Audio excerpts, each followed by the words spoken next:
What Carl Jung really said about the law of attraction. Have you ever wondered why some people seem to attract exactly what they need, while others feel stuck no matter how hard they try?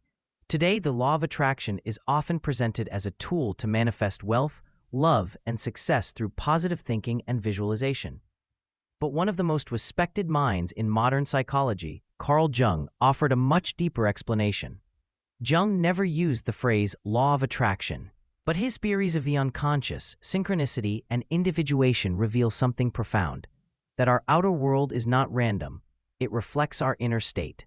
In this video, we'll explore what Jung actually said and how his ideas challenge the surface-level understanding of manifestation. If you're looking for a deeper and more honest path to alignment, this is for you. Who was Carl Jung? Carl Jung was a Swiss psychiatrist and psychoanalyst who broke away from Freud's model of the unconscious.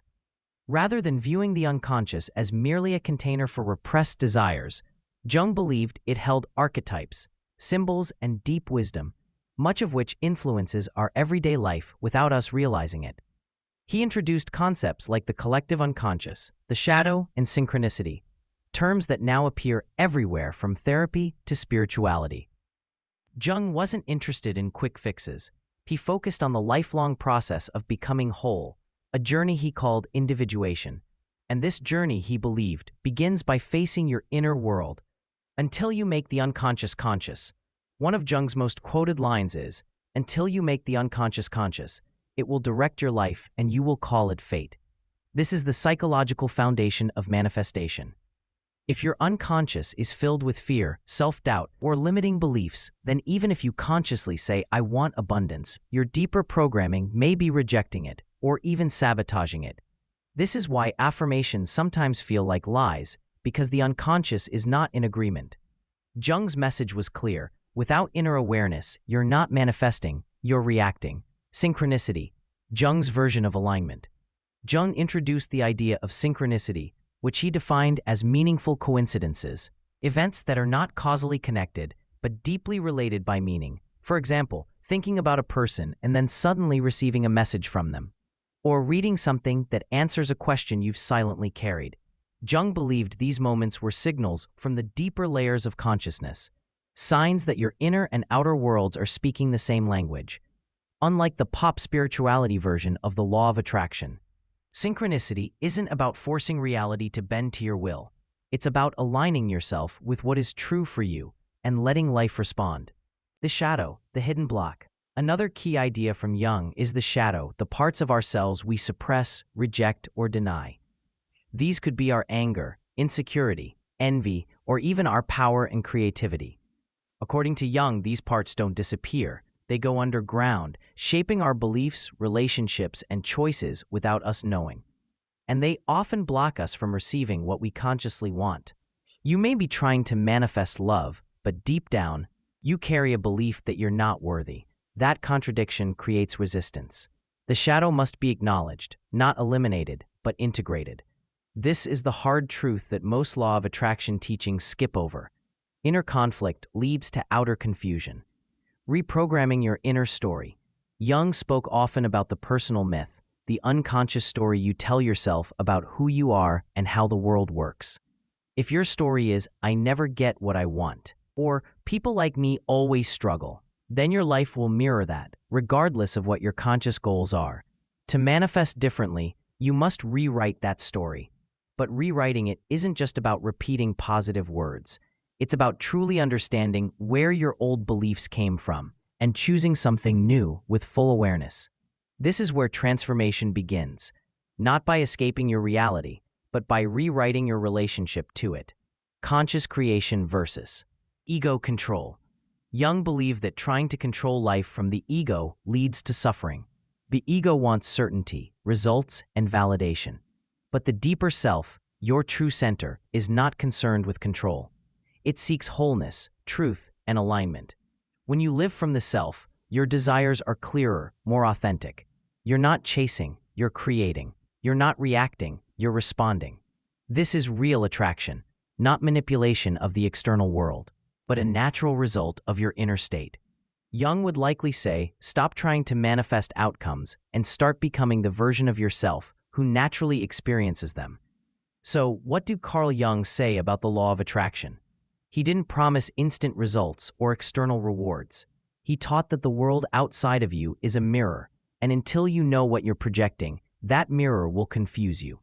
To change your reality, you don't need more control. You need more consciousness.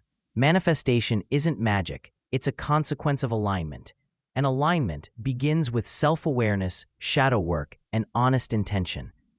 The truth about manifesting and the law of attraction. Manifestation has become a buzzword.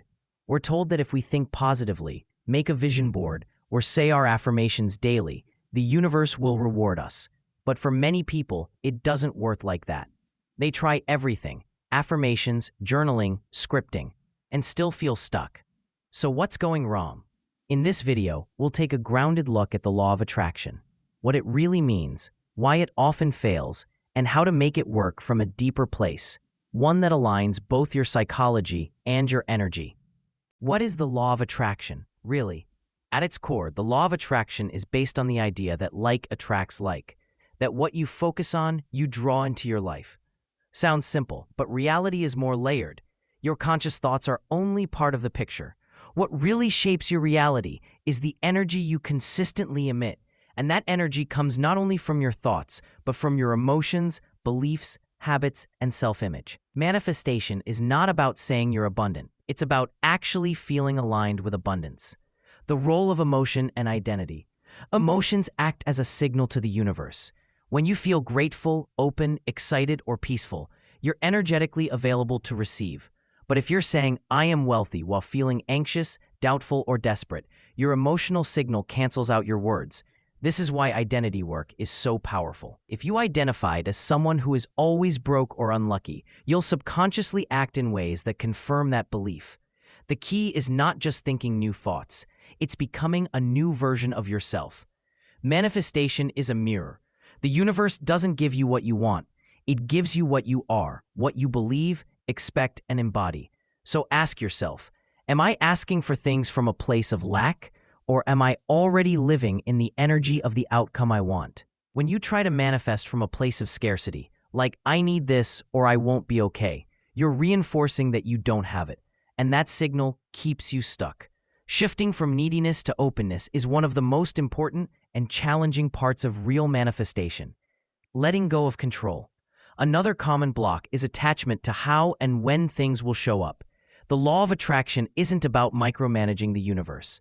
It's about trusting timing, being open to unexpected pathways, and staying in alignment even when things don't look perfect yet. Sometimes what you want takes time, not because you're doing something wrong, but because life is rearranging to meet you at your new level. Trying to force results usually creates resistance. Letting go allows flow. Inspired action and intuition manifestation isn't passive. You don't just sit and wish. It's about alignment plus action. You still need to move, speak, create, and show up.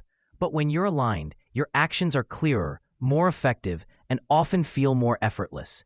You'll also notice your intuition sharpening, guiding you toward people, opportunities, and ideas that feel right without needing explanation.